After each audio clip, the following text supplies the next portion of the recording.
moi à la fois familier et perturbant. Familier car c'est un produit populaire français, représenté par un personnage noir, comme moi. Perturbant car il a souvent été le symbole d'une France aux clichés dépassés. En fait, Banania, né comme la Première Guerre mondiale à l'été 1914, n'est pas qu'une poudre de chocolat instantanée. C'est avant tout un concentré d'histoire coloniale. Voyez sa composition. C'est une invitation au voyage aux Antilles ou en Afrique noire. De la farine de banane, dont il tire son nom, du cacao et du sucre de canne. En créant cette poudre chocolatée, Pierre Lardet a d'abord choisi de représenter sa marque par une antillaise.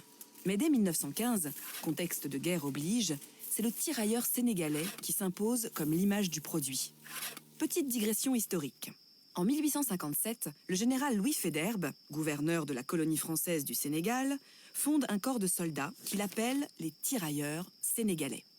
C'est le début de l'armée coloniale, qui recrute par la suite des soldats africains dans toute l'Afrique occidentale et équatoriale française. Pourtant, l'expression générique « tirailleurs sénégalais » reste. Pour se faire comprendre auprès de ces soldats qui ne parlent donc pas la même langue, les autorités décident de leur apprendre une langue simplifiée, le français tirailleur. Revenons à notre Banania. Lardet choisit en 1915 ce fameux tirailleur sénégalais pour illustrer ses boîtes jaunes. On le reconnaît à ses trois attributs, une chéchia rouge typique des soldats musulmans, un large sourire, mais surtout le fameux slogan « Y'a bon Banania », une traduction de « C'est bon le Banania » en français tirailleur. La légende dit que c'est ce qu'aurait déclaré un tirailleur en goûtant sa première gorgée de la boisson à la sortie d'une usine. Soit. Pour faire la promotion de cette poudre de cacao, 14 wagons de Banania sont envoyés aux soldats du front afin de leur donner, je cite, « force et vigueur ». Et ça marche. Très vite, c'est le succès. Et celui que l'on appelle dorénavant l'ami Yabon s'invite à la table des Français.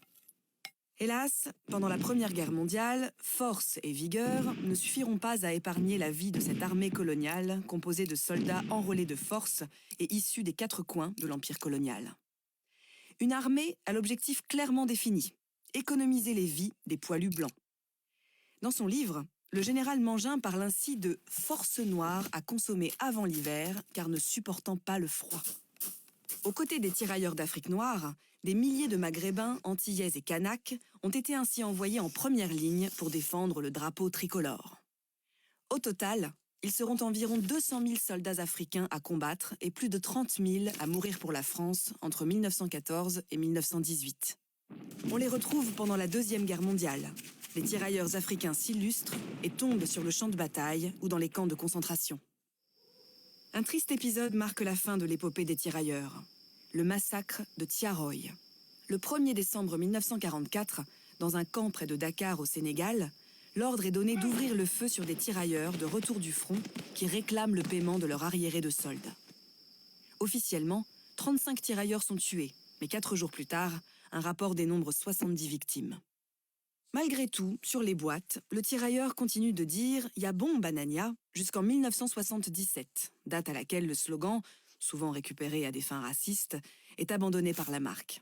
Il faut dire que le large sourire un peu niais, associé au slogan qui caricature un français un peu simpliste, date franchement d'une autre époque. Aujourd'hui, les gadgets à l'effigie du tirailleur sont devenus des objets de collection. Des objets qui ont au moins le mérite de mettre un visage sur un formidable héros de l'histoire de France.